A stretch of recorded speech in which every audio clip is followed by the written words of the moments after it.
चलिए देखिए, हमने कल जो है दो टॉपिक अपने कवर किए थे। उसमें जो पहला टॉपिक था वो था कि एंगल बिटवीन टू लाइन्स, यानी दो लाइन्स के बीच में कितना एंगल होगा, उसको हमने फाइंड किया था और उसकी हमने दो कंडीशन निकाली थी। एक पहली कंडीशन थी हमारी पैरेलल लाइन्स के लिए और दूसरी कंडीशन थी हमारी परपेंडिकुलर के लिए। और उसके बाद हमने जो है डिस्टेंस निकाली थी, perpendicular distance of A line from A point. तो ये हमने कल कवर किए थे। तो चलिए आज हम इनकी जो दो कंडीशन है पैरेलल की और परपेंडिकुलर की, उस पर क्वेश्चन कैसे आते हैं वो देख लेते हैं एक बार।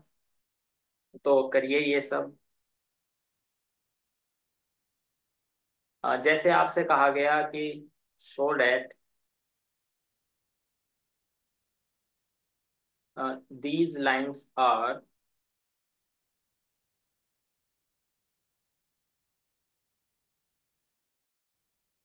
पैरेलल सच दैट, ये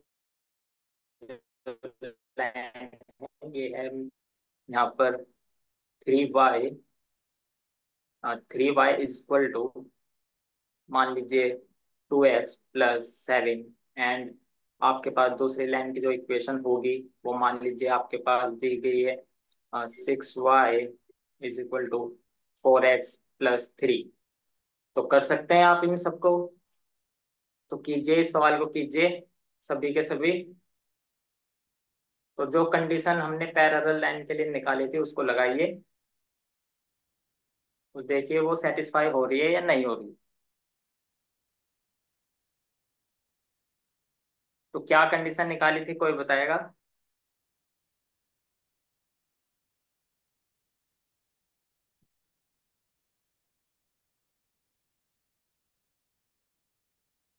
जब लाइंस हमारी पैरेलल होती है तो उसके लिए हमारी जो कंडीशन होती है,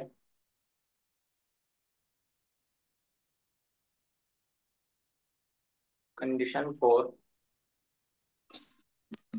पैरेलल लाइंस, वो क्या होती है?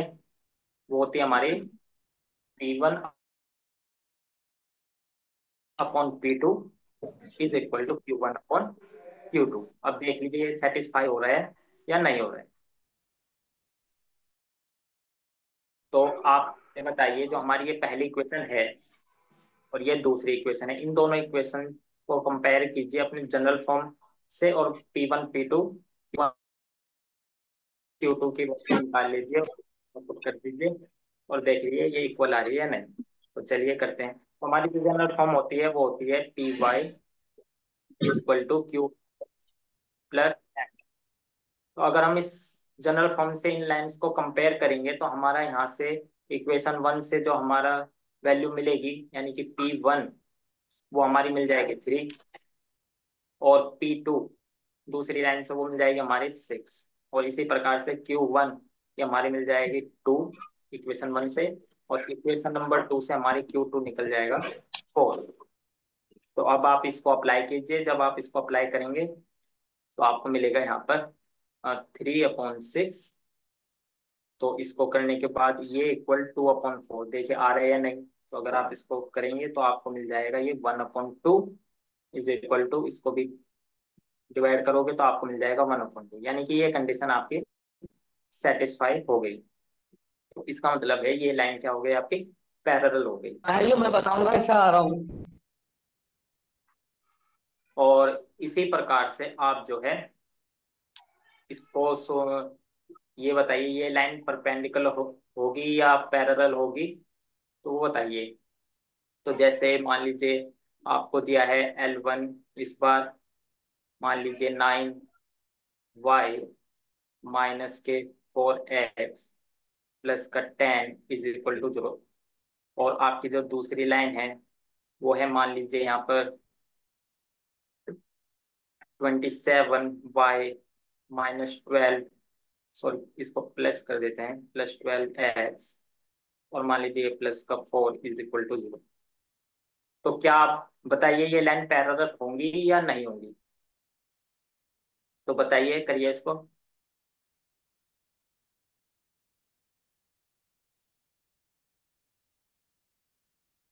और बताइए ये लाइन पैरेलल है या नहीं है।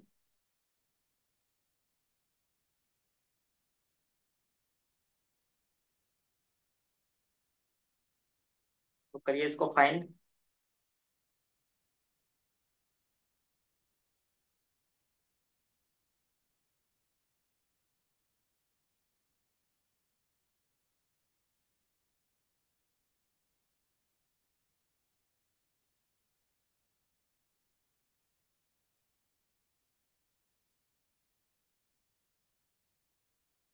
तो एक आंसर मिला है हमें, ये कह रहे हैं नॉट पैरेलल, यस। तो ये लाइन आपकी क्या नहीं है, पैरेलल नहीं है। तो यानी कि आपने कंडीशन लगाई है P1/P2 is equal to Q1/Q2, यानी ये सेटिस्फाई नहीं हो रहा है, तो इसका मतलब है ये लाइन पैरेलल नहीं होगी। चलिए, ये तो था हमारा कल का रिवीजन थोड़ा सा। और अब हम अपने जो हमारा नया टॉपिक होने वाला है उसको देखेंगे, जो कि है हमारा कि जब हम किसी कोई स्टेट लाइन है और उसको इंटरनली और एक्सटर्नली जब उसका डिवीजन करते हैं तो उसको कैसे करते हैं, तो उसको कैसे फाइंड करें। तो जो हमारा आज का टॉपिक है वो है हमारा कि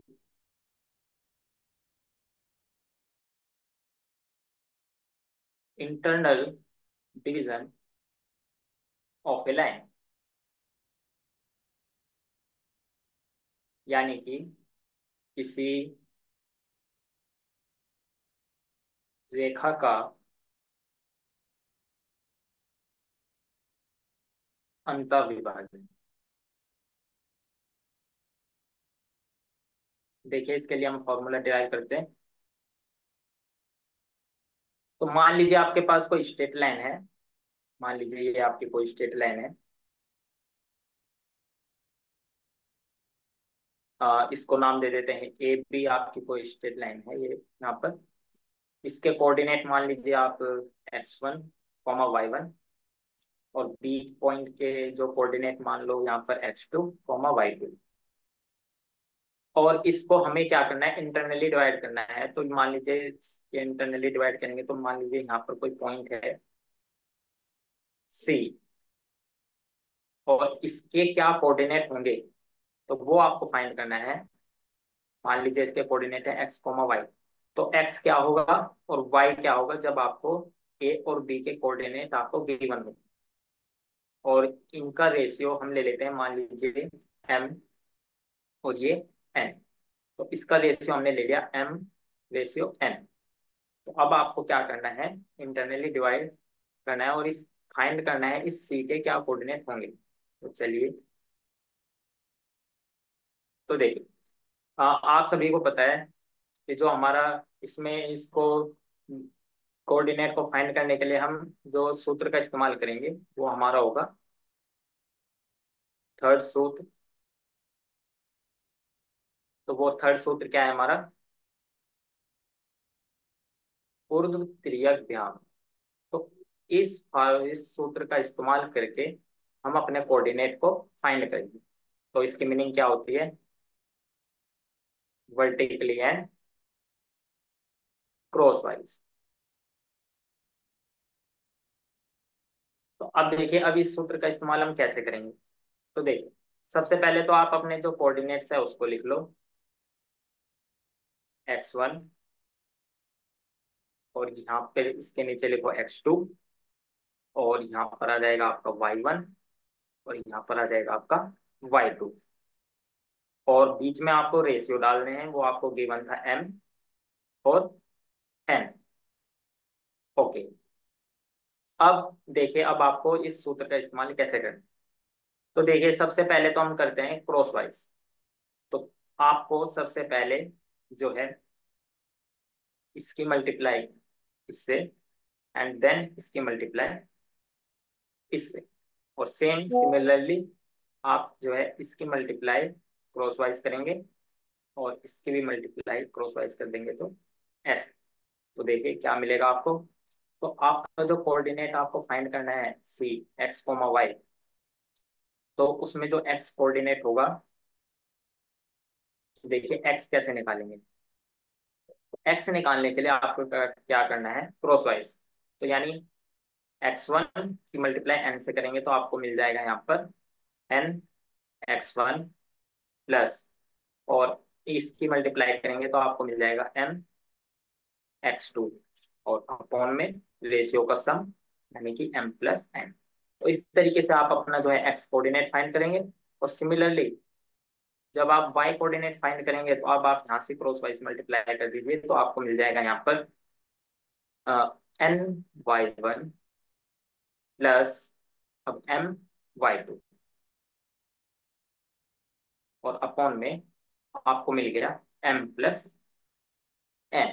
तो आपने क्या किया, आपने जो उसके लाइन के ये हमारी लाइन थी ए एंड बी, और ये पॉइंट गिवन था सी, और रेशियो था हमारा m और n। आपको फाइंड करना था इस सी पॉइंट के कोऑर्डिनेट x कॉमा y।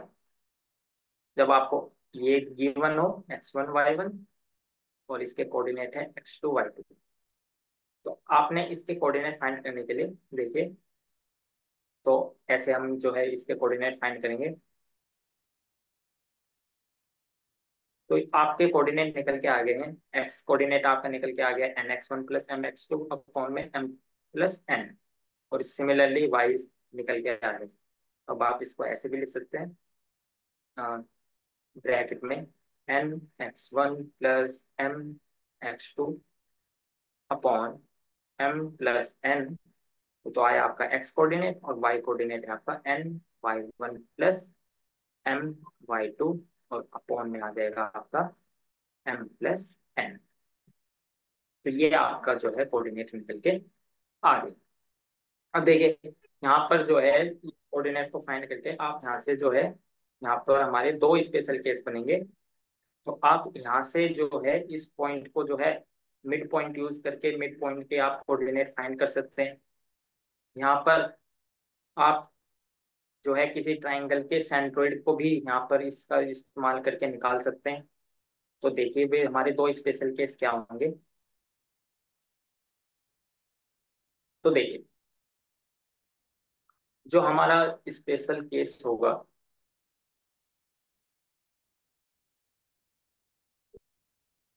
तो ये हमारा स्पेशल केस है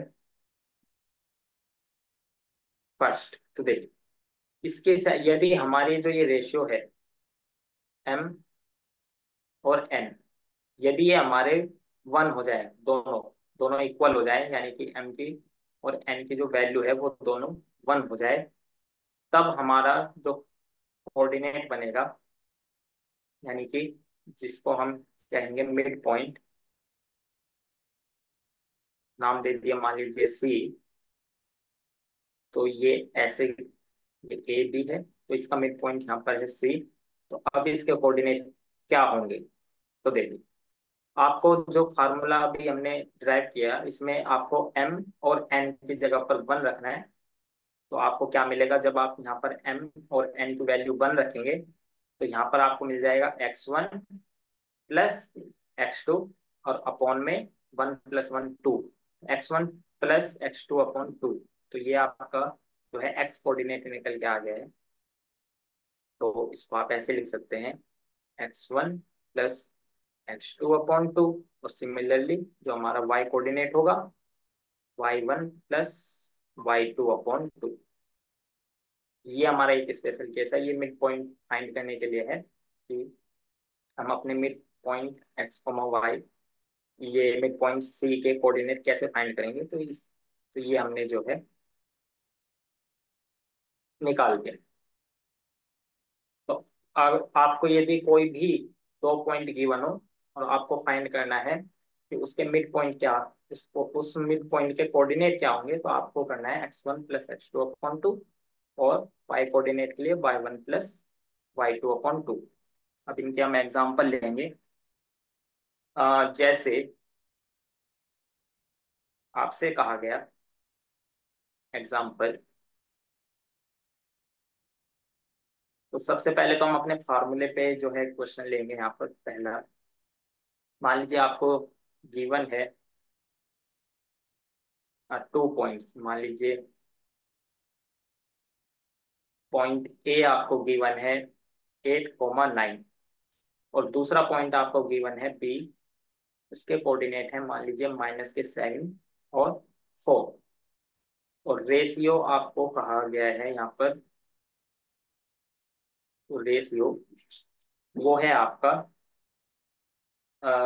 मान लीजिए 2:3 है, और आपसे कहा जाए find the coordinate of point C. तो ये मान लीजिए ये आपका ए है, ये आपका बी है, और सी आपका यहाँ पर कहीं है। आपसे कहा जाए इसके कोऑर्डिनेट फाइंड कीजिए, जब आपको ए है यहाँ पर 8,9, और बी के जो कोऑर्डिनेट है वे है आपके -7,4। तो निकालिए इसके कोऑर्डिनेट सी के पॉइंट क्या क्या होंगे, फाइंड कीजिए सभी के सभी इसको, और बताइए कितना इसका आंसर आएगा।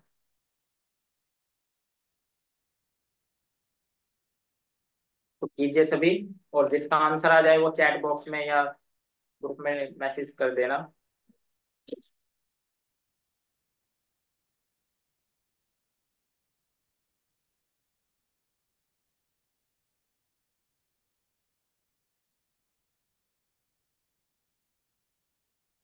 ओके, एक आंसर आया हमारे पास 2,7। और कीजिए सभी कीजिए, और बताइए इसका आंसर क्या आएगा।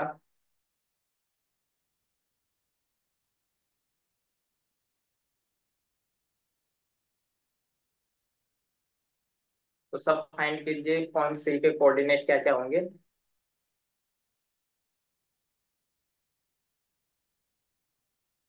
बस आपको जो है इस फार्मूले का यूज करना है।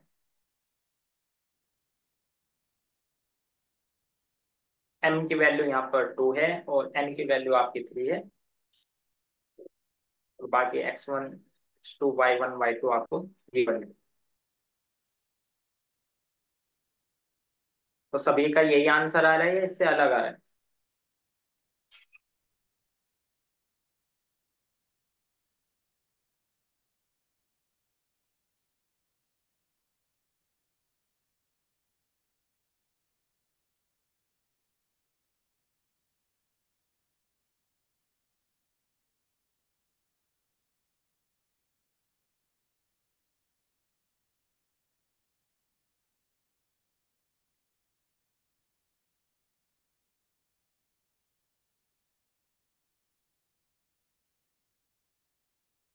एक आंसर और मिल रहा है हमें, 2,7। Okay,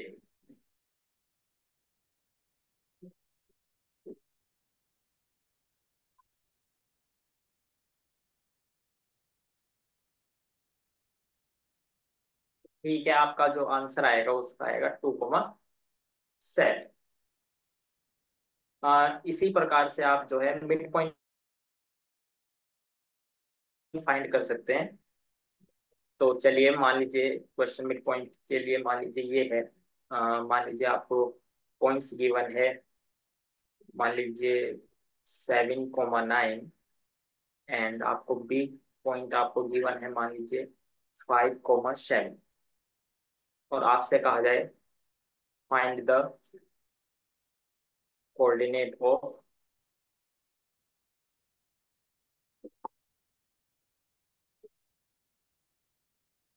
mid point.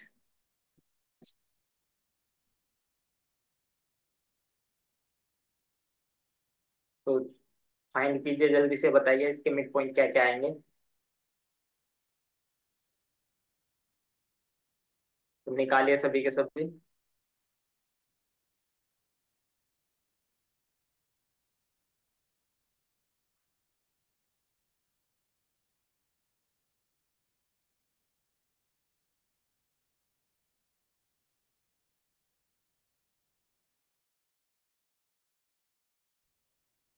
ओके, तो आपका आंसर आ रहा है 6 and 8। ओके, तो सही है, यानी कि इसका जो आंसर आएगा वो आ जाएगा आपका 6,8। तो ठीक आपको इसी प्रकार से करना है। इस पे एक और स्पेशल केस बनता है, वो एक बार और समझ लेंगे कि ये स्पेशल केस क्या है। तो ये तो हमारा पहला स्पेशल केस था मिड पॉइंट के लिए। अब जो हमारा दूसरा स्पेशल केस होने वाला है, केस नंबर सेकंड। ओके, तो देखिए, ये है हमारा जो हमारा दूसरा स्पेशल केस है। ये है to find the centroid of a triangle. तो आप इसकी सहायता से जो है किसी ट्राइंगल का सेंट्रोइड भी फाइंड कर सकते हैं। जब आपको क्या गिवन हो, इसके वर्टेक्स गिवन हो। तो मान लीजिए वो आपके वर्टिसेस इसके आपको गिवन है x1, y1, x2, y2, and third आपका कोऑर्डिनेट है x3, y3। तो देखिए, तो ट्राइंगल का सेंट्रोइड फाइंड करने के लिए आप ऐसे करेंगे। तो आपका जो सेंट्रोइड बनेगा उसके जो कोऑर्डिनेट होंगे x, y, वो निकलेंगे आपके। एक्स कोऑर्डिनेट तो निकलेगा आपका x1 + x2 + x3 और अपॉन में 3। तो एक्स कोऑर्डिनेट फाइंड करने के लिए आपको x1 + x2 + x3/3 करना है। और सिमिलरली आपको वाई कोऑर्डिनेट फाइंड करने के लिए आपको क्या करना है, y1 + y2 + y3 और अपॉन में 3। तो ये आपको करना है। तो जैसे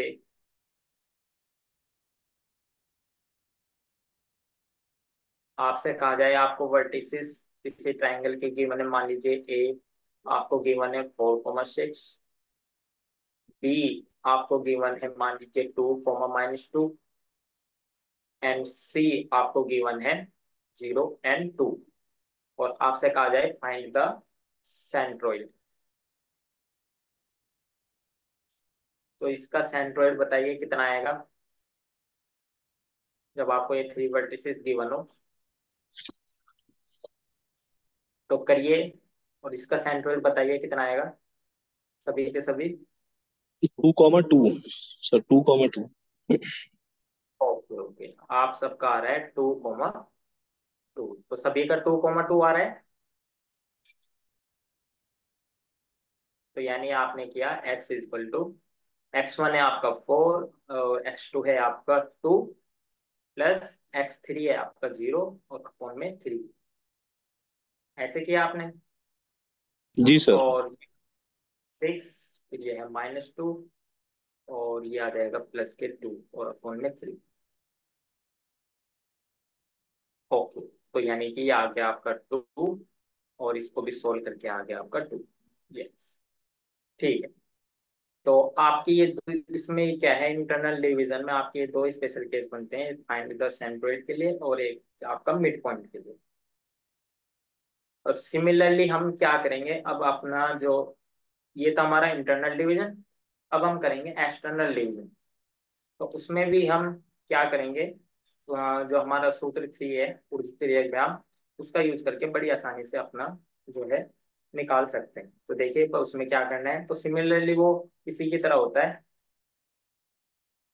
तो देखिए, तो ये है हमारा एक्सटर्नल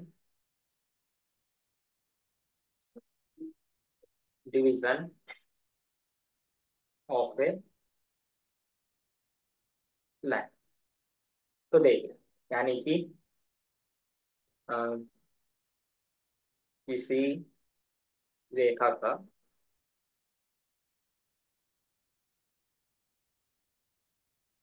बाह्य विभाजन। तो देखिए, इसमें हम कोऑर्डिनेट कैसे फाइंड करेंगे जब हम किसी लाइन को एक्सटर्नल डिवीजन डिवाइड करते हैं, तब उसके कोऑर्डिनेट क्या होंगे। तो देखिए, तो सबसे पहले मान लीजिए ये आपकी कोई लाइन है A and B। अब आपको जो डिवीजन करना है वो एक्सटर्नल करना है, यानी कि अब आपको लाइन पे नहीं लेना है पॉइंट, उसके बाहर लेना है। मान लीजिए यहाँ पर आपने कोई पॉइंट सी ले लिया है, तो ये जो सी पॉइंट है ये इंटरनल नहीं है, ये एक्सटर्नल है। अब आप इसके कोऑर्डिनेट कैसे फाइंड करेंगे, तो वो देखिए। 9 मिनट का टाइम रह गया है, ठीक है करते हैं। तो देखिए, अब आपको जो है ये गिवन है, मान लीजिए ये आपको x1, y1, और ये b के कोऑर्डिनेट गिवन है आपको x2, y2, और आपको फाइंड करना है कोऑर्डिनेट ऑफ c। मान लीजिए इसके कोऑर्डिनेट है x, y। अभी x को फाइंड कैसे करेंगे और y को फाइंड कैसे करेंगे वो देखिए। तो उसके लिए हम जो हमारा सूत्र नंबर 3 है, यानी कि ऊर्ध्व तिर्यक ज्ञान, उसका यूज करेंगे और निकालेंगे। तो यहाँ पे जो रेशियो होगा, अ, जब हम एक्सटर्नल डिवीजन लेते हैं, तो यहाँ पर जो हमारा रेशियो लेंगे हम m, और यहाँ पे n, बस n को आपको माइनस रखना है, बाकी सेम है। तो जैसा हमने इंटरनली डिवीजन में किया, ऐसा ही काम आपको इसमें करना है। बस यहाँ पर जो रेशियो में वहाँ पे n था, यहाँ पे आपको बस -n रखना है और बाकी सेम है। तो देखिए कैसे हम इसको करेंगे। तो जब हम इस सूत्र का उपयोग करेंगे उत्तेजित भाग का, तो देखिए क्या लिखना है।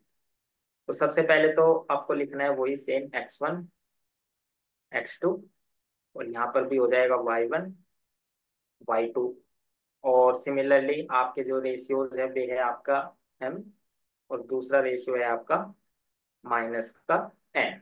बस अब आपको फिर से वही क्रॉस वाइज मल्टीप्लाई करना है, तो इसकी मल्टीप्लाई इससे कर दीजिए, प्लस इसकी मल्टीप्लाई इससे कर दीजिए। फिर y कोऑर्डिनेट के लिए भी आपको इसकी मल्टीप्लाई इससे करना है और इसकी मल्टीप्लाई इससे कर देना। तो आपके जो है कोऑर्डिनेट निकल के आ रहे हैं। तो देखिए क्या मिलेगा हमें मल्टीप्लाई करके।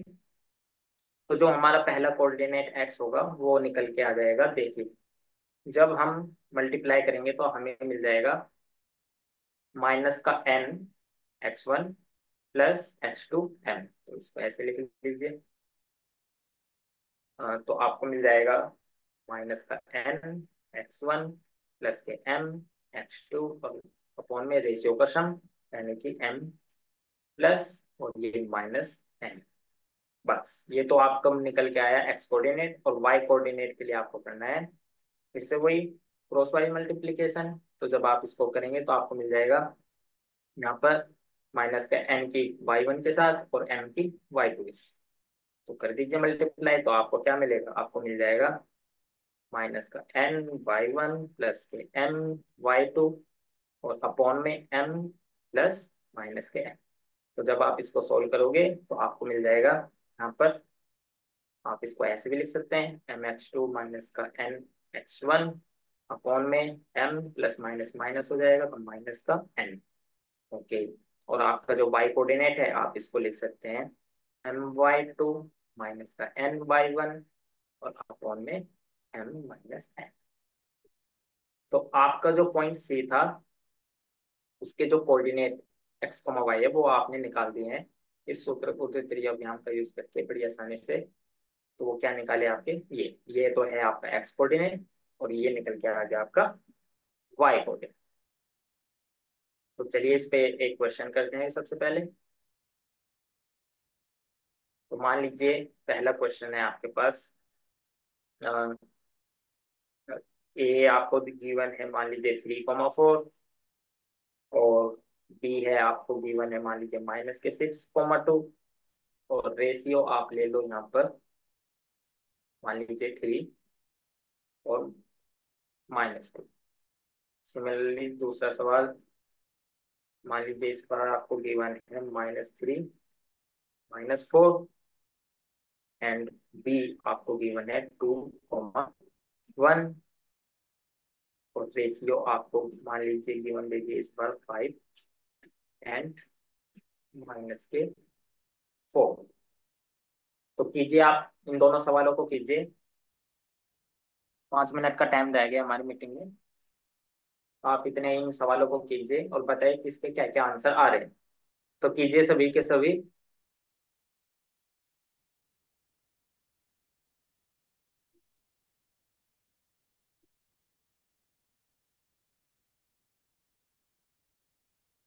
तो जल्दी से उन्हें करिए और बताइए पहले क्वेश्चन के क्या कोऑर्डिनेट आ रहे हैं। नेक्स्ट पे मोबाइल।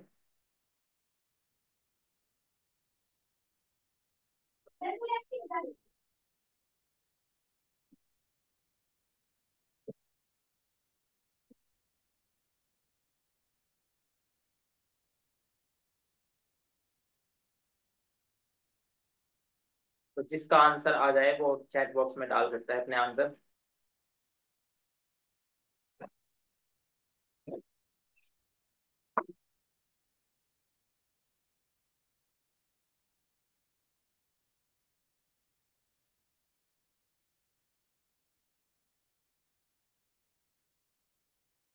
ये हमारे जो है दो केस बनते हैं लाइन में, एक्सटर्नल डिवीजन और इंटरनल डिवीजन।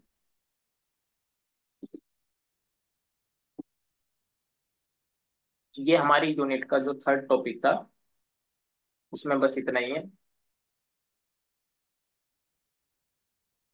और जो हमारी यूनिट फर्स्ट का जो लास्ट टॉपिक बचा हुआ है वो है आपका circle, ellipse and parabola.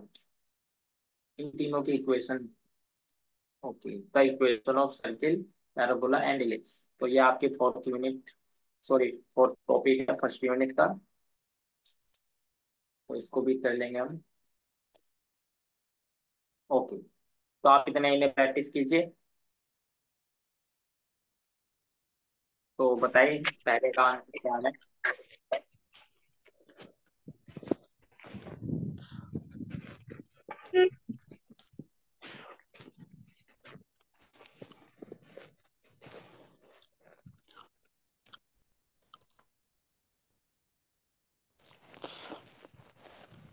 Sir एक छोटा सा डाउट है इसमें। हाँ हेलो। हाँ बताइए। हाँ हाँ बताइए। सर, जैसे रेशियो में हमने एन को नेगेटिव भी लिया है और हम रेशियो भी हाँ एन हाँ। रख रहे हैं, तो क्या दोनों नेगेटिव करना जरूरी है, पॉजिटिव लेके साइन नेगेटिव कर लें, ऐसा चल सकता है? नहीं नहीं, ये मतलब नेगेटिव तो मैंने इसलिए दिया है जिससे आप रख सको एन की वैल्यू टू यहाँ पर। अगर ये मान लीजिए यहाँ पर आपका ये एम हो गया, ये आपका एन हो गया, तो एन की वैल्यू है आपकी टू, एम की वैल्यू हो ओके। गई आपकी थ्री। तो नेगेटिव तो इसलिए लिख कर रखा है कि हाँ, जिससे एक्चुअली आपको पता थोड़ा कंफ्यूजन चले इसलिए ये हो रहा है। था कि वहाँ नेगेटिव है और यहाँ भी नेगेटिव है, तो दोनों हाँ रखें हाँ या हाँ। एक जगह से नेगेटिव यूज कर लें, है ना? वो हो सकता है ना सर? ओके। हाँ, तो ये तो सिर्फ ये है कि जिससे आपको पता चल जाए ये इंटरनल है कि एक्सटर्नल रेशियो है। राइट राइट सर, ठीक, थैंक यू। ये ओके, तो हमें आंसर मिल गया है पहले का माइनस के 24 एंड माइनस का 2। और दूसरे का आंसर मिला है माइनस के 2 21।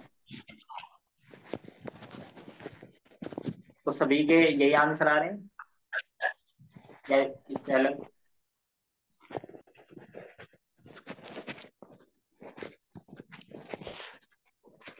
1 मिनट का टाइम है, करिए सभी के सभी।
तो हो गया सबके दोनों सवाल।